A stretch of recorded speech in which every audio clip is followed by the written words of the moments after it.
बोलो बांके बिहारी लाल की जय। भगवान श्री कृष्ण अपने परम प्रिय सखा, अपने परम प्रिय भक्त ज्ञान शिरोमणि उद्धव जी को भागवत धर्म समझा रहे हैं, भागवत धर्म का उपदेश कर रहे हैं।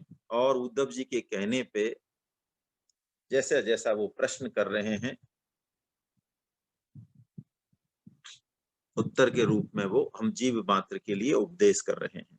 भगवान श्री कृष्ण उद्धव संवाद में राजा यदु और परमहंस दत्तात्रेय जी का जो संवाद है उसका श्रवण हम लोग कर रहे हैं। दत्तात्रेय जी ने राजा यदु को उनके पूछने पर यह जवाब दिया, राजन, मैं उस भगवत तत्व को अपने हृदय में धारण कर चुका हूं, इसलिए मैं विरक्त होकर समता में रहकर इस संसार में असंग रहकर विचरता हूं।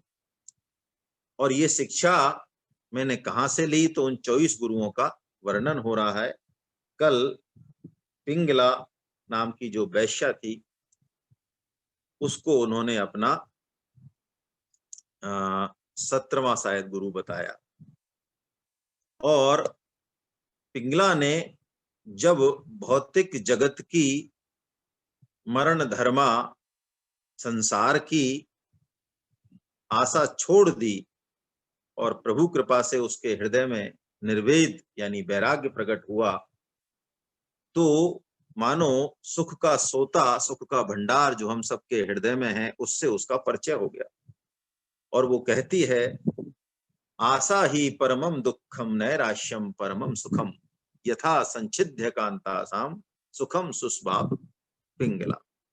वो कहती है वास्तव में आशा ही सबसे बड़ा दुख है, और ये आशा जब मैंने त्याग दी, जो पुरुषों से धनी मानी पुरुष जो उसके ग्राहक थे उनकी आशा मैंने त्याग दी और एक श्याम सुंदर की आशा ले ली, तो मैं बड़े आराम से सो पाई, बड़े सुख से सो पाई। देखिए, आशा को यहाँ पे परम दुखम बताया गया है। कल हमने चर्चा भी की थी अंत में कि जीवन के प्रति आशा रखना और जीवन में कई मोड़ों पर आशावान होना, क्या ये इसकी बात हो रही है? क्या वो बुरा है? नहीं। देखिए, हम 10वें स्कंद में एक इसी तरह का श्लोक पढ़ के आए जिसमें गोपियां ये कहती हैं उद्धव जी से, इन्हीं उद्धव जी से, जब वो उन्हें ज्ञान की बात बताते हैं, वो कहते हैं श्री कृष्ण तो सर्वत्र हैं, तुम क्यों उनको बार बार ये कह रही हो कि वो कब गोकुल आएंगे, कब गायों के दर्शन करेंगे, कब हमारे साथ खेलेंगे, और ये है वो है, वो तो यही है, वो तो ये छोड़ दो, तुम ये ऐसे ये आशा छोड़ दो। तो गोपियां कहती हैं श्री कृष्ण मिलन की, दर्शन की, स्मरण की आशा हम चाहे हमारे प्राण चले जाए हम नहीं छोड़ सकते। तो इसी भागवतम में गोपी जो प्रेम की ध्वजा है, बड़े बड़े यति महापुरुष भक्त उनके चरण वंदना करते हैं, वो तो कह रही है हमें आशा नहीं छोड़ सकती। और यहाँ वही श्री कृष्ण भगवान दत्तात्रेय जी के माध्यम से ये कहलवा रहे हैं हम सबको कि आशा ही परमम दुखम है। तो ये कॉन्ट्राडिक्टरी हो रहे हैं दोनों, लेकिन वास्तव में ये कॉन्ट्राडिक्टरी है नहीं, है ना। देखिए क्या बेसिक फर्क है। भौतिक जगत की जो कि मरण धर्मा है, विनाशशील है, हम सब भी इसी श्रेणी में हैं। हम सब मतलब हमारा देह धर्म जो है, हमारा स्वरूप तो इस श्रेणी में नहीं है। तो हम जब खुद ही मरण धर्मा है, खुद ही विनाशी हैं, तो किसी की आशा करना भगवान को छोड़ के, वो आशा परम दुख का कारण है। क्योंकि असत के पीछे सत खड़ा है। ये संसार असत होते हुए भी इसके पीछे सत है, तभी तो ये प्रतीत हो रहा है। तो हम उस तत्व को छोड़ के, उस परम समर्थ भगवान को छोड़ के, और यदि झूठी आशा रखें तो फिर ये हमारे दुख का कारण बनेगा ही। जैसे कि भगवत गीता जीने की कला तो सिखाती है, लेकिन पहले मरने की कला सिखाती है, क्योंकि जिसको मरने की कला नहीं आई वो जीने की कला सीख ही नहीं सकता। और गीता कोई मरने के बाद मुक्ति की बात भी नहीं करती, वो जीते जी मुक्ति की बात करती है, इसी जीवन में। और गीता का भगवान कहीं किसी दूर आकाश में बैठा हुआ भगवान नहीं है, वो सर्वव्यापक है, वो सब प्राणियों में है, वो सब परिस्थितियों में है। इसलिए किसी संत ने कहा है कि मुए मुक्ति, मुए यानी मरने के बाद, मुए मुक्ति गुरु कहे स्वार्थी झूठा दे विश्वासा। कोई गुरु यदि ये कहे कि मरने के बाद मुक्ति हो जाएगी, कोई शास्त्र यदि ये कहे मुए मुक्ति गुरु कहे स्वार्थी झूठा दे विश्वासा, और जीवत मन बस हुआ नहीं तो पुनि देवे बहुत त्रासा। यानी ये मन यदि वश में नहीं हुआ तो ये तो अभी भी हमारा पतन कराएगा और मरने के बाद भी पतन कराएगा। तो मन जब तक संयमित नहीं है, भोग वासना जब तक यही है, तो कबीर जी कहते हैं जहां आशा तहां वासा, जहां आशा तहां वासा, और कहे कबीरा मन का यही तमाशा। तो हम अपने मन को वश में करें। पिंगला यही कह रही है कि मैंने संसार से जो आशा लगाई, उस आशा को छोड़ने के बाद मेरे हृदय में वैराग्य प्रकट हुआ, प्रभु प्रेम प्रकट हुआ, और मुझे वास्तविक सुख का अनुभव हुआ। अब आगे दत्तात्रेय जी वर्णन कर रहे हैं। अगला गुरु उनका एक कुरर पक्षी, कुरर। तो ये कुरर पक्षी क्या है? ये चोंच में मांस का टुकड़ा लेके उड़ रहा था। जैसे ही और उससे जो दूसरे बलवान पक्षी थे उनको ये पता चला कि इसके चोंच में मांस है, वो उसके पीछे पड़ गए, चोंच मारने लगे और उसका जीना हराम कर दिया। जब तक उस कुरर पक्षी ने उस लड़ाई की जड़ यानी मांस के टुकड़े को नहीं छोड़ा, तब तक उसे चैन नहीं मिला, उसे तभी जो है सुख मिला। तो मैंने कुरर पक्षी से ये सीखा कि बुद्धिमान पुरुष अकिंचन भाव से रहता है। अकिंचन भाव, पदार्थ का उसके पास संग्रह हो या नहीं, ये बात हम कल कर चुके हैं, वो हो सकता है ना। अकिंचन भाव का पता तब चलता है, परम श्रद्धेय स्वामी जी कहते हैं, जब कोई महत्वपूर्ण धन या वस्तु हमारे पास हो तो हमें लग सकता है कि हमें तो कोई आसक्ति इसकी है नहीं, लेकिन यदि वो वस्तु चली जाए तब हमारा चित्त में विक्षेप होता है कि नहीं होता है, उससे पता चलेगा कि उस वस्तु के प्रति हमारा भाव था या नहीं, है ना। भगवान श्री कृष्ण मथुरा से जब द्वारका जाते हैं तो क्यों जाते हैं? जरासंध को 17 बार हरा चुके हैं भगवान। तो जरासंध 18वीं बार आता है, उससे पहले काल यवन आ जाता है 3 करोड़ मृक्षों की सेना लेके, और उसके पास इतना धन होता है अकूत।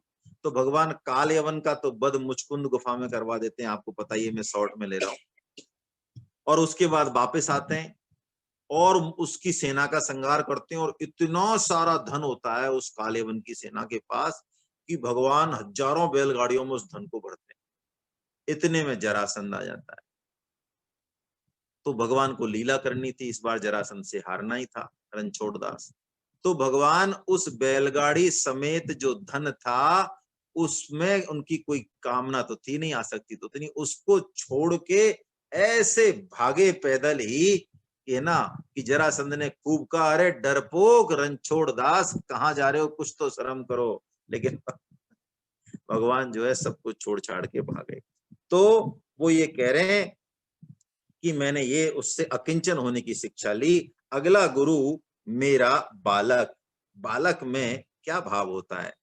देखिए, बालक को वैसे हम भगवान का रूप मानते हैं, बिल्कुल ठीक बात है, लेकिन आध्यात्मिक दृष्टि से बालक में सरलता जो होती है वो टेम्परेरी है।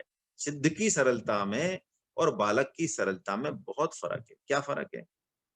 बालक के अंदर जो जो भी उसकी दुष्प्रवृत्ति है या अच्छी प्रवृत्ति है, वो बीज रूप में उसके अंदर बैठी हुई है, उसका प्रकटीकरण नहीं हुआ है, इसलिए वो हमें भगवान का रूप दिखता है।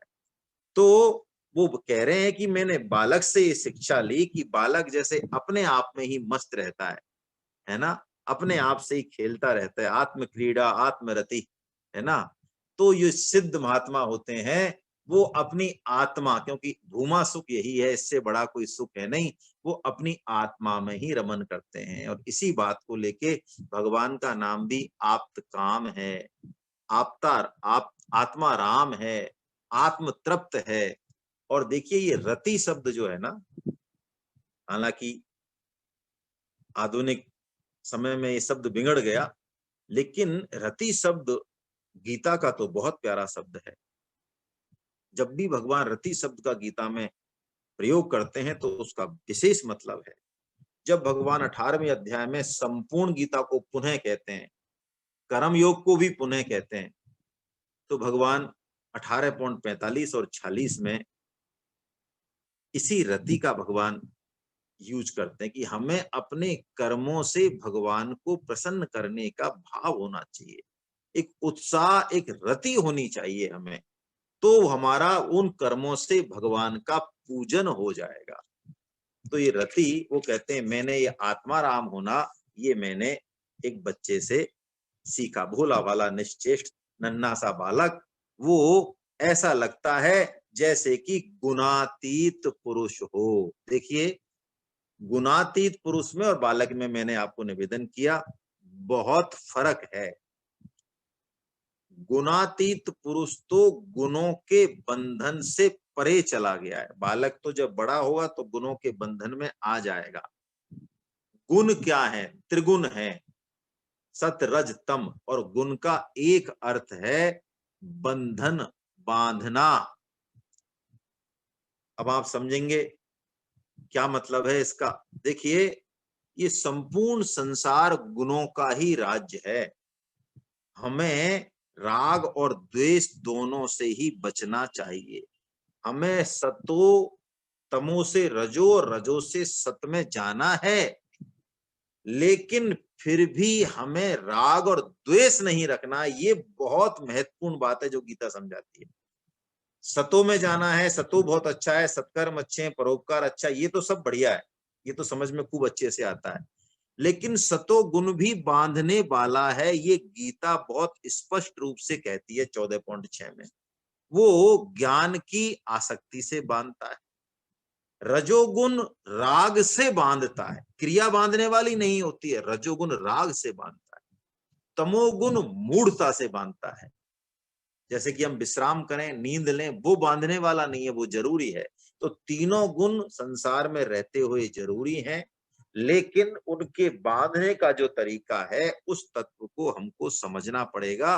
और तीनों गुणों के पीछे जो गुणातीत सत्ता है उस पर दृष्टि टिकानी पड़ेगी, अन्यथा गुणों की माया से, यानी माया रूपी गुणों से दूर जाना, परे जाना बहुत मुश्किल है। तुलसीदास जी महाराज कहते हैं, हरि माया कृत दोष गुण, बिनु हरि भजन न जाहे। देखिए क्या कह रहे हैं, गुण भी मायाकृत है, समझे हम। आपको यदि आपके अंदर गुण है ना, तो आप चाहे घर में हो चाहे ऑफिस में हो, आपकी मुश्किल ही मुश्किल है। आपको कोई छुट्टी नहीं देगा, आपको कोई चैन से जीने नहीं देगा। इसका मतलब ये नहीं है गुणवान नहीं बनना, लेकिन ये एक समस्या है गुण। इसलिए परमहंस जो होते हैं, ऋषभ देव जी हो चाहे दत्तात्रेय जी हो, वो गुणवान होते हुए भी, गुणातीत होते हुए भी बिल्कुल जड़ उन्मत्त होके जैसे गुणहीन हो ऐसे विचरते हैं। हरि माया कृत दोष गुण, बिनु हरि भजन न जाए। भजिए राम तज काम सब, अस विचार मन माहि। तो गुणों से पार तभी जाया सकता है जब हम भगवान के प्रति अपना सर्वोच्च महत्व बुद्धि रखें। तो मैंने बालक से ये सीखा। अगले गुरु दत्तात्रेय जी बता रहे हैं कि कुमारी कन्या, उसके घर पे मेहमान आए हुए थे, घर में भोजन नहीं था, तो वो धान कूटने लगी ओखली में। तो धान कूटने लगी तो उसके हाथों में जो चूड़ियां थी कलाई में वो बजने लगी, तो उसने एक एक करके कलाइयां उतारी, जिससे पता नहीं चले मेहमानों को कि अरे इनके घर में क्या अनाज भी नहीं है, इतना भी 2 आदमियों के लिए भी।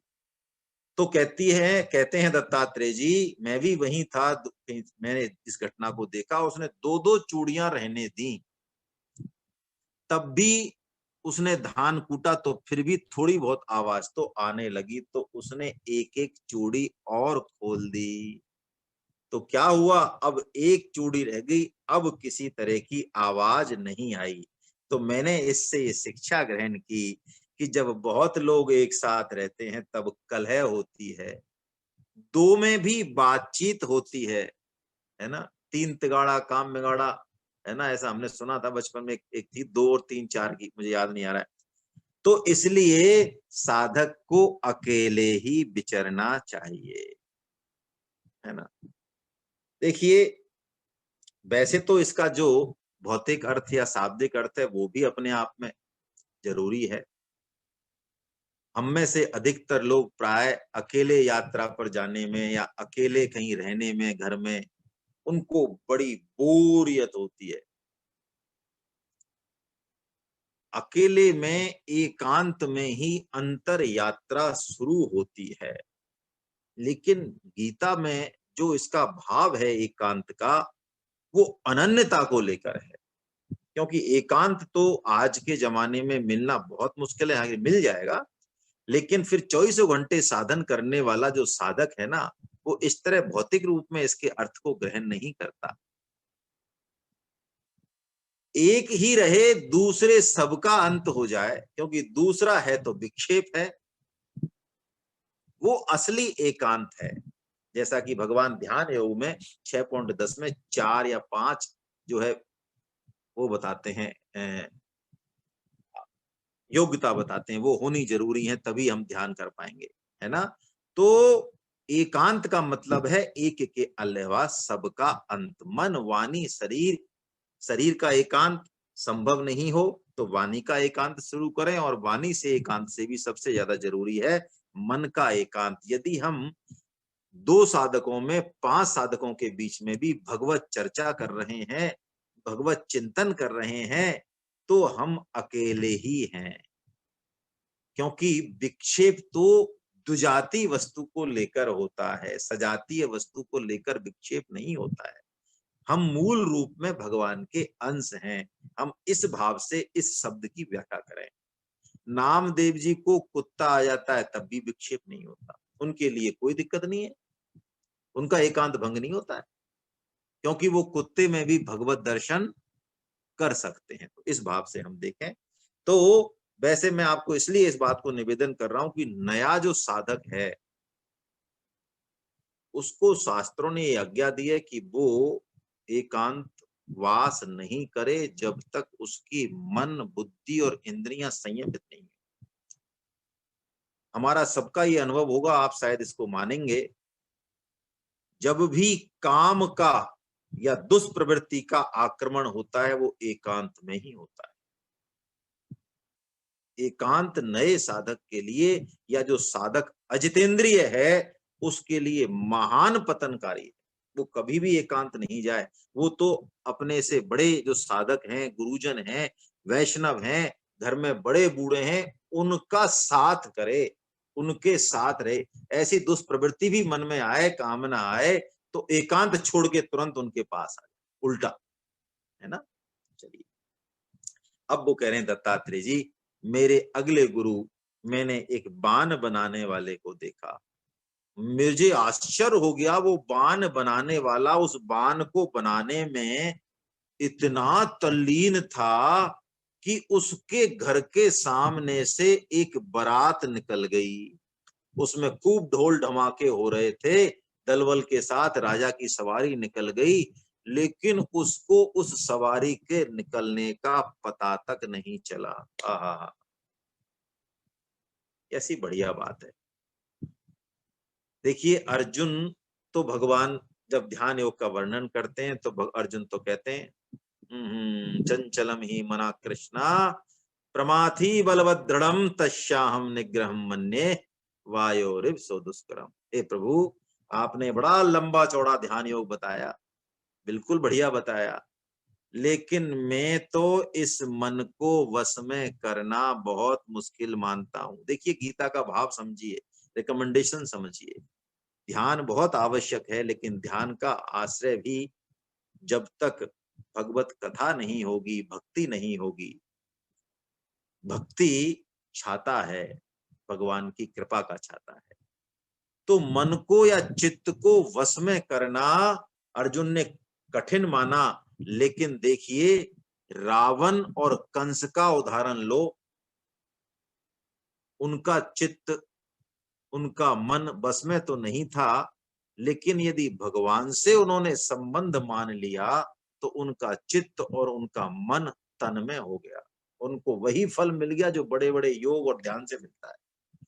चित्त की ये एक क्वालिटी है मन की कि ये आसानी से कहीं लगता नहीं, लेकिन लग जाए तो फिर आसानी से कहीं वहां से हटता नहीं। एक तो इसका हम सदुपयोग करें। दूसरी बात क्या है चित्त की क्वालिटी? चित्त जो है जिसमें भी लगाएंगे हम तदाकार हो जाता है। यदि चित्त को हमने विषयों में लगाया तो चित्त विषयाकार हो जाएगा। रावण ने जब सीता हरण के लिए भगवान राम का रूप धारण किया, चोरी करने गया, तो उसका चित्त भगवान की रूप का ही ऐसा प्रभाव है, उसका चित्त रामाकार हो गया। उसे सीता एक तरुणी युवती सुंदरी दिख के माता सीता के रूप में दर्शन होने लगे। कंस का चित्त चाहे बैर से चाहे भय से जब भगवान श्री कृष्ण में लगा तो वो कृष्णाकार हो गया।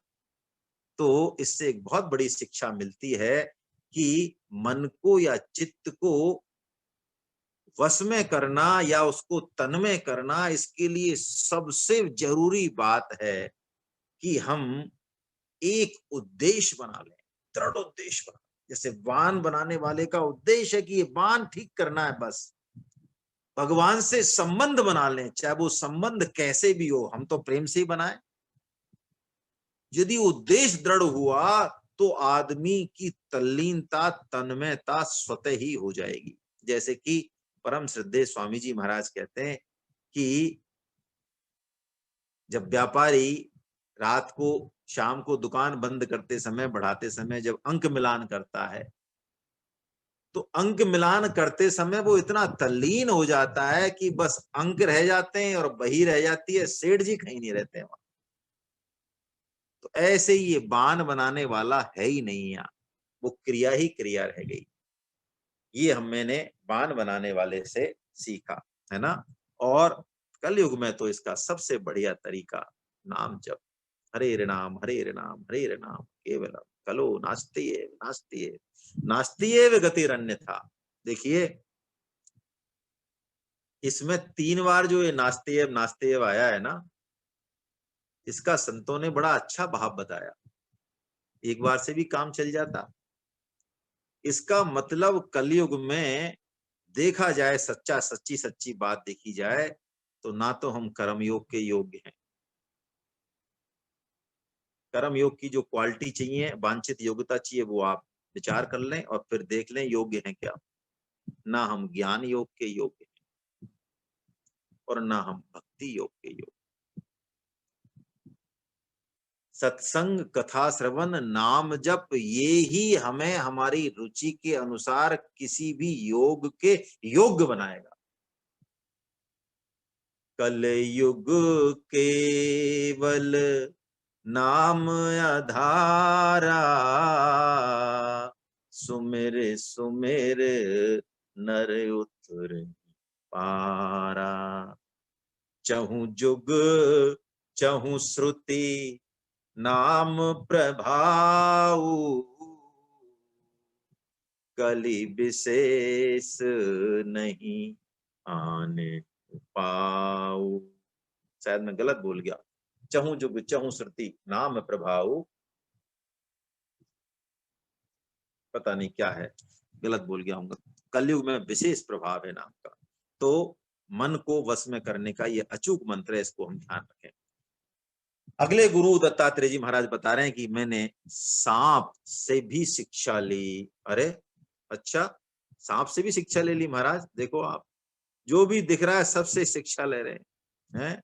और हमारे घर में रामायण रखी है, गीता रखी है, शुद्ध भक्त भी आ जाए, बड़े बड़े गुरुदेव भी आ जाए, तब भी हमें नहीं लगता कि कुछ इनसे लेना है, हमारे पास पहले ही बहुत सामान है। वो कह रहे हैं सर्व से मैंने ये शिक्षा ली कि फालतू जो है इस अनित्य शरीर के लिए बहुत ज्यादा बखेड़े में नहीं पड़े। हाँ, ये हम सबके लिए बड़े काम की चीज है। सर्प जो है चूहे के बिल में घुस के बड़े आराम से रहता है। इसका मतलब ये नहीं किसी दूसरे घर पे कब्जा कर ले। इसका मतलब इतना ही है कि सर्प में दो चीज हैं। एक तो अनिकेत, अनिकेत की शिक्षा दी है भगवान ने 13.9 में, यानी घर बनाए लेकिन घर में आसक्ति ममता नहीं हो। दूसरी बात, कई बार मैं इस बात को जानबूझ के निवेदन कर रहा हूं, कई साधकों को मैंने देखा है, पैसा खूब होता है, भगवान की प्रारब्ध बस कृपा होती है, तो घर में छोटी छोटी सुख सुविधाओं के लिए इतने जागरूक, इतने चिंतित, इतने लंबे लंबे मंसूबे बांधते हैं। बिल्कुल परफेक्ट चाहिए सारा सिस्टम, एकदम परफेक्ट। हाँ, बाकी और भजन में, सत्संग में वहां कोई दिक्कत नहीं है, लेकिन भौतिक सुख सुविधा में तो कहीं भी किंचित मात्र भी कमी नहीं आ जाए। इसका मतलब ये बिल्कुल नहीं कहा जा रहा कि हम खाने का, पीने का, पहनने का, रहने की प्रॉपर व्यवस्था नहीं करें। लेकिन मैं आपको एक छोटा सा दृष्टांत दूं। एक राजा बहुत बड़ा भव्य महल बनाने जा रहा था, आपने सुनी होगी, मैं रिपीट ही कर रहा हूं इसको। इतना बड़ा भव्य महल बनाने जा रहा था कि पूरे राज्य में अनाप शनाप कर लगाए गए, लड़ाइयां की गई, बहुत सारा काम चल रहा था। तो वो राजा,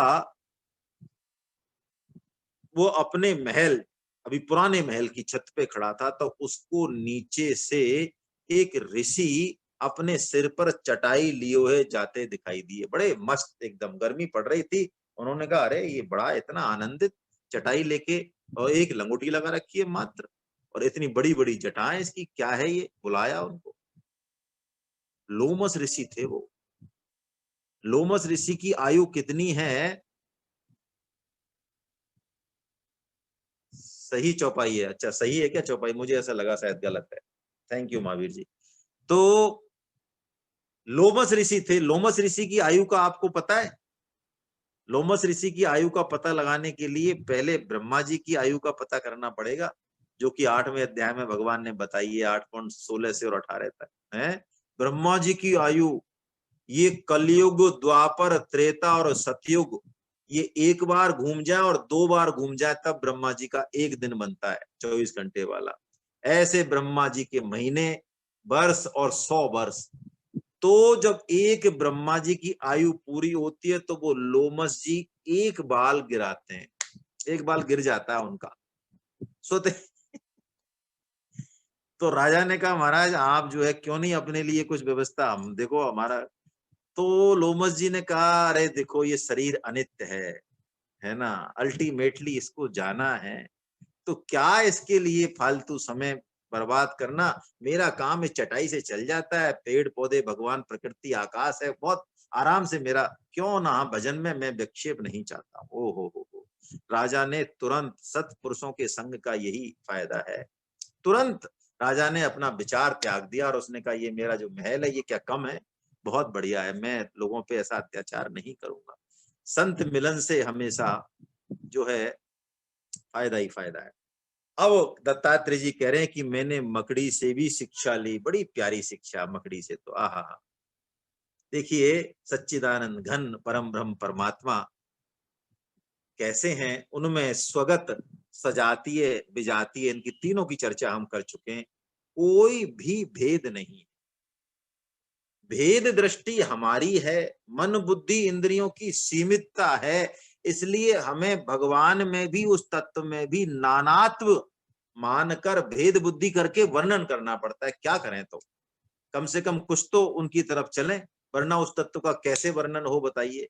जो एक रस है, जो तिहु काल एक रस होई है, मन बुद्धि से जो परे उसका कैसे वर्णन हो। तो वो कह रहे हैं कि मैंने मकड़ी से ये शिक्षा ली कि जैसा भगवान कहते हैं ना गीता में, मत्तः परतरम नान्यत किंचिदस्ति धनंजया मयि सर्वम इदम प्रोतम सुत मणिगणा एवा।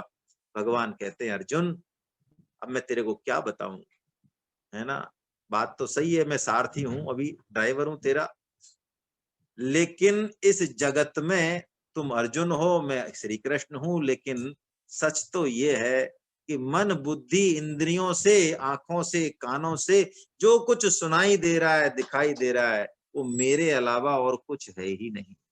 भगवान उदाहरण दे रहे हैं, जैसे सूत की माला और सूत के ही फूंदने वो मणियां, यानी सूत ही सूत, ऐसे ये मकड़ी खुद ही जाला निकालती है, उस पर खेल करती है, जो करना है पकड़ना है, और खुद ही उसको निगल जाती है। ऐसे ही वो तत्व, उसको किसी की जरूरत नहीं है, उसी ने ये सब सृष्टि रची है, वो ही इस सृष्टि का पालन करता है, वो ही इसका श्रृंगार करता है। जेहि सृष्टि उपाई त्रिविध बनाई, संग सहाय न दूजा। तुलसीदास जी कहते हैं, मैं उस परमात्मा को नमस्कार करता हूँ, उनको किसी की जरूरत नहीं है कि ईंट गारे चूने की जरूरत पड़े, वो ईंट गारा चूना भी खुद ही बने हुए हैं और मकान भी बने हुए हैं। लोग आक्षेप करते हैं कि भगवान श्री कृष्ण ने करोड़ों लोग, लाखों लोग महाभारत युद्ध में मरवा दिए। बहुत अच्छी बात है, बिल्कुल सही बात है। भगवान श्री कृष्ण तो कहते हैं कि मरने वाला भी तो मैं ही हूं और मारने वाला भी मैं ही। तत्व की दृष्टि में तो तत्व यही है, भेद बुद्धि है तो तत्व अलग है ना। मेरे ख्याल से कहीं कथा पढ़ी है ना, बर्बरीक जी या खाटू श्याम जी, किसके बारे में कहते हैं, उन्होंने संपूर्ण युद्ध का दृश्य देखा, शायद बर्बरीक जी ने देखा था शायद। तो उनसे पूछा गया, तो उन्होंने कहा मुझे तो कौरव पक्ष में, पांडव पक्ष में जितने भी मैंने युद्ध देखे पूरे 18 दिन, मुझे तो चारों तरफ एक श्री कृष्ण ही दिखे, वही तो आक्रमण कर रहे थे, वही उन पर ही आक्रमण हो रहा था, वही मार रहे थे और वही मर रहे थे, है ना। तो कह रहे हैं वो मकड़ी से मैंने ये शिक्षा ली कि वो एक ही तत्व अपनी त्रिगुणमयी माया का सहारा लेके और इस जगत को रचता है और फिर पालन करता है और फिर उसका संहार करता है ना। भगवान ही जीव रूप से विहार कर रहे हैं, है ना। तभी तो कहते हैं ना, जीवो ब्रह्मे वो ब्रह्म ना परम, मतलब ब्रह्म, ब्रह्म जीव भी तत्व, जब तत्व ज्ञानी हो जाता है तो ब्रह्म के समान ही हो जाता है ना। अब वो कह रहे हैं, अंतिम 24वां गुरु बता रहे हैं, अंतिम गुरु तो खैर उनका 25वां है, लेकिन 24वें गुरु में भृंगी कीड़े से, है ना, बिल्ली का कीड़ा, भृंगी कीड़े से मैंने क्या शिक्षा ली। देखो, भृंगी क्या करता है, किसी भी ऊट पटांग कीड़े को पकड़ लेता है और उसको बिल में बंद कर देता है और बाहर भू भू भू करता है। तो वो कीड़ा डर के मारे कि अब ये भृंगी मारे तो है नहीं और मारने का नाटक करता है, ये बड़ी समस्या है। तो वो कीड़ा जो है उस भृंगी के बारे में ही चिंतन करता है रात और दिन। तो उसकी ऐसी एकात्मता हो जाती है, ऐसी तन्मयता हो जाती है मन की और चित्त की, कि वो कीड़ा जो कि अलग प्रजाति का है, बड़ी आश्चर्य की बात है, वो भृंगी रूप में ही बदल जाता है। आपको आश्चर्य नहीं होना चाहिए। पति पत्नी भी यदि सच्चा प्रेम होता है ना, तो उम्र के आखिरी पड़ाव पर उनकी शक्ल, उनके भाव, उनके हृदय एक दूसरे से एकाकार हो जाते हैं। हाँ, बुलबुला इधर उठेगा विचार का पकड़ बोलेंगे। ऐसा एक बार नहीं 20 बार हो जब तो मानना पड़ेगा। तो वो कह रहे हैं कि इसका मतलब, बहुत अच्छी बात जो हमने कई बार कर ली लेकिन बार बार करने की बात है ये, तो कि भगवान का जो चिंतन है, भगवान का जो स्मरण है, भगवान का श्रवण कीर्तन, वो चाहे किस भाव से भी हो, अंततः वो हमारे चित्त को और मन को तन्मय करके हमारी परम सिद्धि करा ही देगा, हमारी गति करा ही देगा। कामं क्रोधं भयं स्नेहं ऐक्यं सौहृदमेव च नित्यं हरो विदधति विदधतो यान्ति तन्मयतां हि ते। ये तो मंगलाचरण का श्लोक है हमारा। मंगलाचरण के श्लोकों को याद नहीं करो, लेकिन एक फायदा तो है कि बार बार बोलने से वो थोड़े से जवान पे तो चढ़ ही जाते हैं। है ना? तो कैसे भी भगवान से संबंध बनाए, वो जो है तद्रूप हम हो जाएंगे भगवान के। कीड़ा हो गया भृंगी के डर से तो और क्या है। अब वो कहते हैं, राजन, इतने गुरुओं से मैंने ये शिक्षा ली और अब मैंने 25वां जो गुरु है वो मेरा अपना शरीर माना। हा हा हा। देखिए, यदि इससे शिक्षा ग्रहण नहीं करी ना, तो बाकी गुरु की शिक्षा काम नहीं आएगी ज्यादा। भगवान ने गीता में एक जगह बड़ी स्पष्ट रूप से अपने खोज करने की बात कही। तो खोज करने की बात की तो भगवान तो है ही ना, तभी तो खोजने की कही होगी। एक ही जगह कही भगवान ने, कहाँ कही वो आप देखें। तो उस समय जब भगवान खोजने की बात कहते हैं 15वें अध्याय में, तो वो कहते हैं कि असंगता, ये संसार वृक्ष को तू असंगता रूपी कुल्हाड़ी से काटेगा तो इस संसार की जो जड़ है, जो परमात्मा है, वो तुझे प्राप्त हो जाएगा। हुआ हुआ ही है, संसार के कटने की देर है। तो असली असंगता अपने शरीर से। स्वामी जी कहते हैं कि गीता कभी भी जंगल जाने की बात नहीं करती, सन्यास को रिकमेंड नहीं करती। इसका मतलब सन्यास कमतर है, तुच्छ है, ऐसी बुद्धि मत लगा लेना। सन्यासी ज्ञानी तो उच्च है हमसे। तो हमारी अल्प क्षमता को, हमारी सामर्थ्य, हमारे अजितेंद्रिय वृत्ति को देखते हुए सन्यास की रिकमेंडेशन गीता में नहीं की गई है। क्यों? इस शरीर को यदि जंगल भी ले गए तो ये शरीर संपूर्ण संसार का बीज है? जो अंड में है वो ही तो ब्रह्मांड में है। तो जंगल में ले जाने से क्या होगा? तो मैंने इस शरीर का अनित्यपना देख के अपने विवेक का सदुपयोग करके, ये तो अनित्य है, हर चीज बदल रही है, प्रतिक्षण इसमें परिवर्तन हो रहा है, तो मैंने इसकी अनित्यता को जानकर मैं इससे असंग हो गया। बिचरे दसंगा, मैंने असंगता की इससे शिक्षा ली। और मैंने ये भी इसका देखा कि हम इस शरीर में, चूंकि ये है तो खैर विलक्षण, लेकिन इस शरीर जो कि अनित्य है, इसमें इंद्रियों के वश में यदि हम हो गए, कामना आसक्ति के वश में हो गए, तो फिर हमारी दुर्दशा होनी ही होनी है। बड़ा अच्छा उदाहरण दत्तात्रेय जी महाराज दे रहे हैं। वो कह रहे हैं जैसे किसी पति की 5 पत्नी हो, 5 पत्नी हो, तो वो पांचों ही जो है उसको कहचे कि नहीं आज तो हमारे साथ चलो आप, है ना? तो ऐसे ही जो इस शरीर से शिक्षा ग्रहण नहीं करेगा, तो उसकी पांचों इंद्रियां, वो कह रहे हैं जननेन्द्रिया स्त्री संभोग की ओर, त्वचा कोमल स्पर्श की ओर, और प्यास शब्द स्पर्श रूप रस गंध उसे अपनी अपनी ओर ले जाते हैं। ये कर्मेंद्रियां और ज्ञानेन्द्रियां सताती रहती हैं। इसलिए हमें इन पर संयम सबसे पहले करना चाहिए। मैंने शरीर से ये शिक्षा ली। अरे एक मृगा के कारणे भरत धरी द्वदेह। एक मृगा में आसक्ति होने से भरत को 2 जन्म लेने पड़े। और तुलसी उनकी कौन गति, जिनके नाना नेह। हमने अपना मन पता नहीं कहां कहां दे रखा है। अली पतंग मृग मीन गज, जरत एक ही आंच। कल जो हमने 5 उदाहरण लिए, तुलसीदास जी महाराज कहते हैं एक एक इंद्रियों के उससे वो पतन हो जाता। अली यानी भौरा, पतंग, मृग, मीन, गज, जरत एक ही आंच, और तुलसी वे कैसे जिए जिन्हें सतावे पांच। ये पांचों इंद्रियां हमें सता रही हैं, इसलिए हमें इन पर संयम करना चाहिए।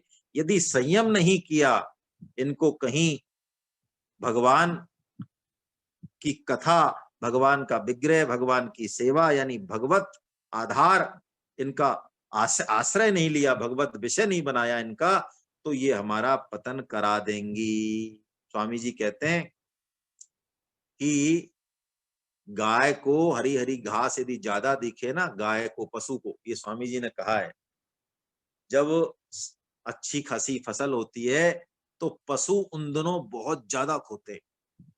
हम कहेंगे वाह क्यों खोए, इतनी बढ़िया तो गांव के पास ही मिल रही है, घर के पास ही इतनी अच्छा खाना दूध मिल रही है, फिर क्यों जाते हैं, फिर क्यों खो जाते हैं? वो कहते हैं तभी ज्यादा खोते हैं। अरे लोभ लाग्यो बाणियों और चुरखी लागी गाय है, और बावड़े तो बावड़े नहीं आगरा ही जाए। भाई आजकल तो, अब आगरे का मतलब समझ रहे हो ना, सबसे बड़ा वहाँ, हाँ, पागलों का हॉस्पिटल जयपुर में भी है। खैर, तो ये कहावत दोहे तो उसी हिसाब से बने कि बावड़े तो बावड़े, बहुत मुश्किल से यदि कोई आ जाए तो आ जाए वापस, नहीं तो फिर आगरा ही जाए, हो गया काम, है ना। तो इस पर हम संयम रखें, संयम रखें, है ना। वो कहते हैं मनुष्य शरीर बहुत विलक्षण है, इसमें कोई दो राय नहीं। बहुत प्यारी बात उन्होंने कही, इससे परम ब्रह्म परमात्मा का साक्षात्कार हो सकता है, पुरुषार्थ की, परम पुरुषार्थ की प्राप्ति हो सकती है। लेकिन बुद्धिमान पुरुष इसको प्राप्त करके और इसका सर्वोच्च फल नहीं प्राप्त करे और इसको भोग विलास में ही इसका समय खराब कर दे, जो कि सभी योनियों में उपलब्ध है, तो फिर वो महान मूर्ख है। इसलिए मैं मुक्त संगो अनहम कृति, मैं मुक्त संग होके विचरता हूं। और देखिए सबसे प्यारी बात अंत में कही उन्होंने, इन सब गुरुओं के अंत में जो बात बता रहे हैं उसको हम एक बार और समझ लें अच्छे से, है ना। वो कहते हैं राजन, अब हम समझें इस बात को कि क्यों सदगुरु आज भी हैं फिर भी क्यों कल्याण नहीं हो रहा। गीता प्रेस की कृपा से सत शास्त्र भी उपलब्ध हैं, फिर क्या गड़बड़ है। वो कहते हैं राजन, अकेले गुरु से ही यथेष्ट कल्याण और बोध नहीं होता, उसके लिए अपने विवेक का इस्तेमाल करना बहुत आवश्यक है। यानी गुरु कृपा, शास्त्र कृपा, भगवत कृपा, और इन सबसे पहले आत्म कृपा। उद्धरेद आत्मनात्मानम न आत्मानम मवसाते आत्मे भी आत्मनो बंधु आत्मे विरपुरात्मना। भगवान कहते हैं अर्जुन, तू पहले अपने ऊपर कृपा कर, फिर सारी कृपा घट जाएंगी। नहीं तो ज्ञान की बात हम सीख लेंगे, स्वामी जी की बातों को हम रट लेंगे, और बात क्या हो जाएगी, कैसी बात हो जाएगी, करे ए पंडित तेरी पोथियां ज्योति तरो ज्ञान, आहा, और सगुन बतावे और कू, और आपा भ्रम में जान। ऐसी बात हो जाएगी। इसलिए वो कहते हैं कि अपने विवेक का इस्तेमाल करें, शास्त्रों में जो बात कही गई उसी का हम पालन करें। हम ज्यादा बहुत बहादुर नहीं बने। कली काल में सबसे बढ़िया उपाय यही बताया शास्त्रों ने, नाम जप, सत्संग, भगवान की बात का, गीता का प्रचार प्रचार प्रचार। नाम की महिमा विलक्षण है, विलक्षण है, विलक्षण है। तो ये बात दत्तात्रेय जी ने अपने जो शिष्य थे, ऐसा मान लें यदु, यदुवंशी, राजा यदु, उनको दी। और राजा यदु भी कैसे हैं, गंभीर बुद्धि वाले हैं। सुखदेव जी महाराज कहते हैं कि भगवान श्री कृष्ण ने कहा, प्यारे उद्धव, गंभीर बुद्धि अवधूत दत्तात्रेय ने राजा यदु को इस प्रकार उपदेश किया, और यदु ने भी उनकी पूजा और वंदना की। और राजा यदु दत्तात्रेय जी की ये सारी बात सुनकर समस्त आसक्तियों से छुटकारा पा गए और समदर्शी हो गए। तुम्हें भी इस प्रकार समस्त आसक्तियों को त्याग कर समदर्शी हो जाना चाहिए। श्रवण करें हम, श्रवण, सुने नहीं। श्रवण का मतलब सुनना और गुनना दोनों है। और पचाने के लिए भगवान नाम, लगातार सत्संग और भगवत गीता का प्रचार, ये तभी पचेगा। नहीं तो मामला, फायदा तो होगा, ऐसा है ही नहीं, भगवान की दिव्य वाणी है, उसका फायदा तो होगा, लेकिन जितनी जल्दी होना चाहिए उतनी जल्दी नहीं होगा।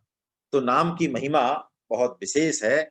हम नाम जप अवश्य करें, कथा कीर्तन सत्संग श्रवण अवश्य करें। आज वैसे भी एकादशी है, अधिक से अधिक नाम जप करें, स्वाध्याय करें।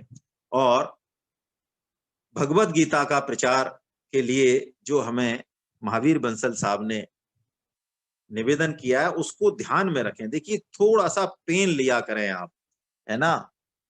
सिर्फ जो है अपने मन के अनुसार ही नहीं चलें, कुछ ऐसे काम भी करें जिसमें मन को कष्ट हो, मान अपमान हो, प्रतिकूलता लगे, लेकिन वो करना है क्योंकि वो हमारे प्रभु का आदेश है, प्रभु को पसंद है। मुझे तो ऐसी उम्मीद थी कि हमारा इतना बड़ा ग्रुप है और महावीर बंसल साहब ने गीता प्रचार के लिए हम सबको कहा ही है, वैसे भी निःशुल्क है, तो कम से कम 5-7 दिन में ही हम 1000 रजिस्ट्रेशन करा देंगे। लेकिन बढ़ तो रहा है, काफी अच्छे से बढ़ रहा है, लेकिन फिर भी बहुत अच्छे से बढ़ रहा है, लेकिन फिर भी मेरा आपसे निवेदन है कि इसमें लगें और लोगों को प्रेरित करें। निःशुल्क होने के कारण हमारी जिम्मेदारी और ज्यादा बढ़ जाती है। क्या? उसकी महत्ता अगले के दिमाग में बिठाएं अच्छे से, इस तरह से उसको कन्विंस करें कि जब क्लास शुरू हो जून में फर्स्ट वीक में, तो वो जब मैसेज जाए तो उस क्लास को अटेंड कर ले, है ना। इसको ऐसे बहुत हल्के में नहीं लें, इसके लिए प्रयास करें। बस, हरे कृष्णा हरे कृष्णा हरे कृष्णा। आपके मन में किसी के कोई बात हो तो हम ले सकते हैं 2-4 मिनट।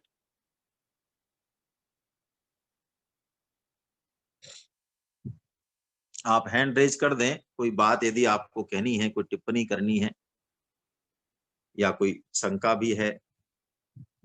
सुधीर जी भी हमारे बीच में रहते हैं, महावीर बंसल साहब रहते हैं, और भी बहुत सारे साधक रहते हैं।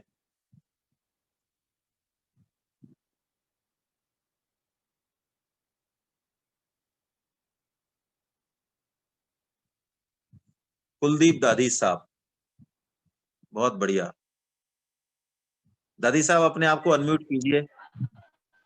हरे हरे कृष्ण। कृष्ण साहब। आज तो बड़े अच्छे दर्शन कराए आपने, सबसे पहले आपके दर्शन हुए थे मुझे। बैकग्राउंड में बहुत अच्छा दर्शन चल रहा है आपके। कहाँ हैं आप? आपने वो कर रखा है, नहीं कर रखा है वीडियो चालू? कर मेरे, रखा है हाँ सर। हाँ हाँ कर रखा है मुझे। जी कर सर। रखा है सर। करेक्ट। मेरा ये निवेदन है सर। आपने एक दो नमस्ते नमस्ते नमस्ते 3 शब्द बोले थे, वो पूरा समझ में नहीं आया क्या कहना चाह रहे थे नाम के साथ में। अच्छा अच्छा, वो दूसरा ब्रह्म दूसरा नारदीय। दूस, जी दू, जी दूसरा दूसरा ये निवेदन है। मैंने पिछली बार जब भी आपकी क्लास सुनी होगी कभी कभी, तो बुद्धि को आपने गीता के हिसाब से जड़ बताया था, और अभी आपने कहा विवेक होना चाहिए। बिल्कुल सही बताया आपने। बुद्धि और विवेक में क्या तारतम्य होना चाहिए, और जिससे आकलन किया जा सके कि बुद्धि है और ये विवेक है, दोनों का क्या आपस में कंपैरिजन, और उसको कंपैरिजन के साथ उसको कैसे समझा जाए। जी जी जी जी।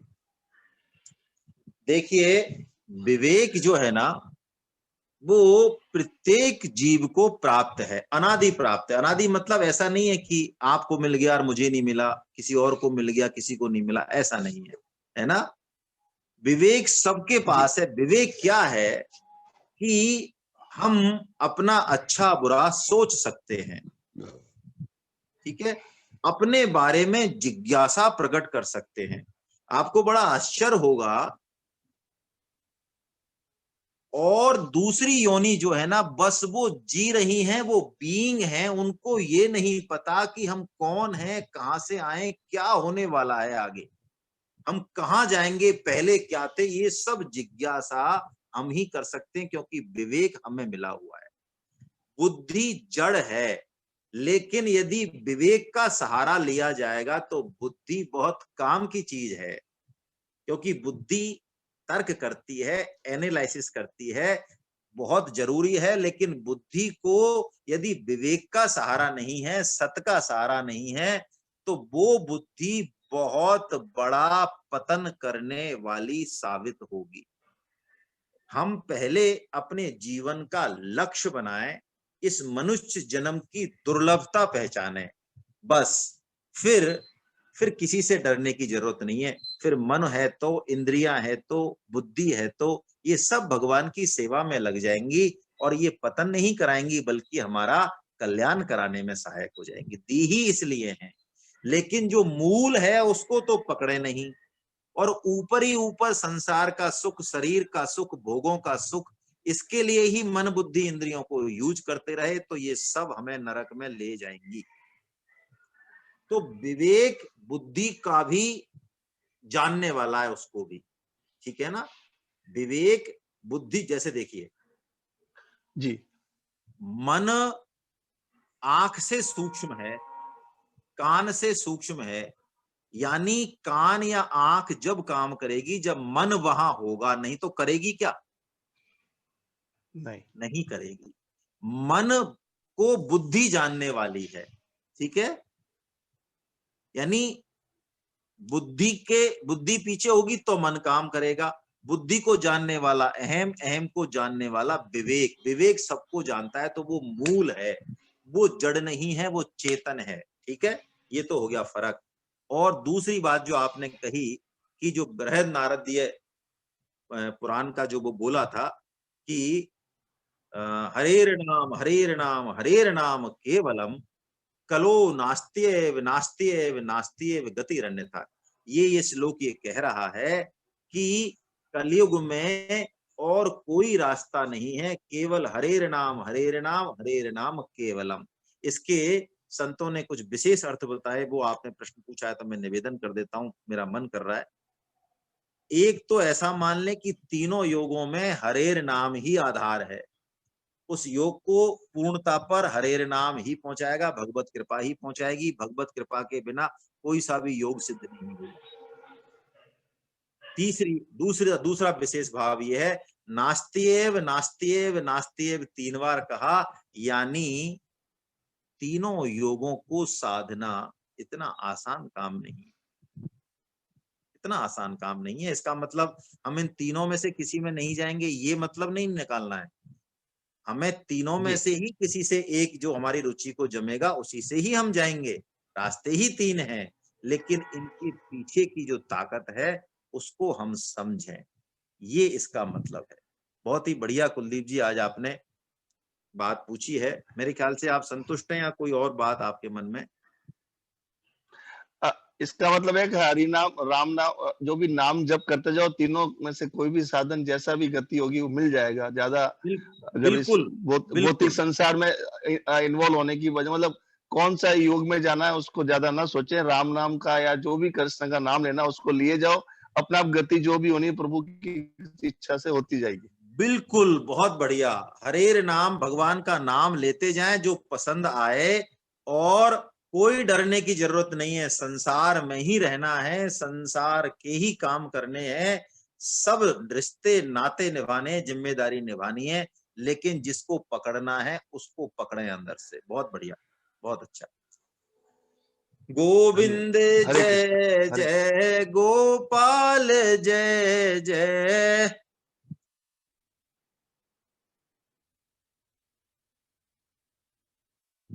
राधा रमन हरि गोविंद जय जय।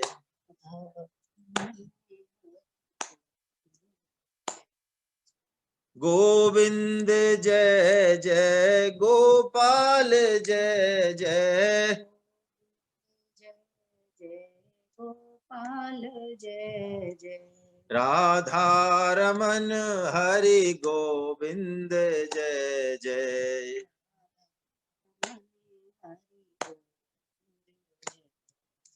राधा रमन हरि गोविंद जय जय। हरि जय जय। नाम संकीर्तनम यस्य नाम संकीर्तनं यस्य सर्व पाप प्रणाशनम सर्व पाप प्रणाशनम प्रणामो दुःख समनस्तं नमामि हरिं परम। समनस्तं नमामि हरिं परम। बोलो वृंदावन बिहारी लाल की जय। बोलो बांके बिहारी लाल की जय। बोलो राधा गोविंद सरकार की जय। अर्जुन के सखा भगवान श्री कृष्ण की, मीरा के गिरधर नागर की, सूर के घनश्याम की, वृषभानु सुता राधा रानी की, मर्यादा पुरुषोत्तम भगवान श्री राम की, जानकी माता की, गौ माता की, धरती माता की, साधक संजीवनी की, श्रीमद् भागवत महापुराण की, चक्र चूड़ामणि श्री श्री सुखदेव जी महाराज की, सब संतों की, सब भक्तों की, अनंत कोटि वैष्णव वृंद की, आज के आनंद की। हरि बोल हरि बोल। सरोज मिश्रा साहब के दर्शन हो जाते हैं तो मुझे जय जगन्नाथ की याद आ जाती है। हमने जगन्नाथ जी को आपका ही मान रखा है, इसलिए जिस जो दिखते हैं उन्हीं का भगवान के नाम बोल देता हूं मैं। जय जगन्नाथ जय जगन्नाथ जय जगन्नाथ। कल मिलते हैं इसी समय।